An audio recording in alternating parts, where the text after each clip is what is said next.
Alors je vous explique juste quand Jésus-Christ a dit dans le livre de Matthieu, au chapitre 6, commence par le verset 9. C'est Jésus qui parle.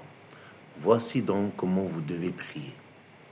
Notre Père qui es aux cieux. Déjà, on commence notre prière avec cette foi et cette certitude que Dieu est aux cieux et qui nous attend. Première phrase. Que ton nom soit sanctifié. Ça veut dire que ton nom soit respecté, que ton nom soit glorifié, que ton nom soit adoré.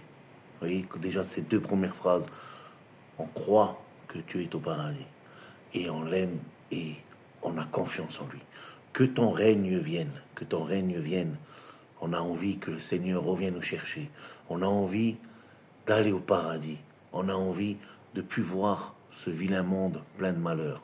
Que ta volonté soit faite sur la terre comme au ciel. C'est pas notre volonté qui compte, mais la volonté de Dieu. Donne-nous aujourd'hui notre pain quotidien. On compte sur Dieu, on compte pas sur les hommes, on compte pas. On compte sur Dieu pour qu'il bénisse nos affaires, pour qu'il bénisse notre travail, afin qu'on puisse se nourrir. Pardonne-nous nos offenses, comme nous pardonnons à ceux qui nous ont offensés. Bien sûr, on demande au Seigneur de nous pardonner. Et on essaye de pardonner au maximum ceux qui nous ont offensés.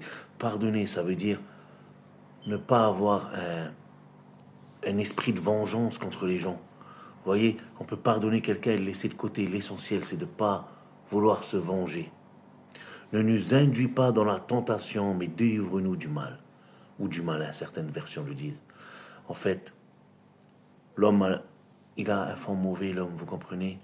Et on est souvent tenté par la luxure, les richesses. Et pour ça, le mal nous dira toujours, lui tu peux le carotter, lui tu peux le voler, ça tu peux aller, lui tu peux lui mentir. Mais on ne veut plus de toutes ces tentations. On veut que le Seigneur nous protège de tous ces malheurs, de toutes ces mauvaises personnes, de tous ces mauvais chemins. Car c'est à toi qu'appartient dans tous les siècles le règne et la puissance et la gloire. Amen. Lui, c'est au Seigneur qu'appartient toute la gloire, toute la puissance et le règne. Voilà ma petite explication que je voulais vous donner, de comment qu'on peut prier en lisant la Bible si vous ne savez pas vraiment prier. Mais prier, c'est tout simple, c'est simplement parler avec Dieu. Que Dieu vous bénisse.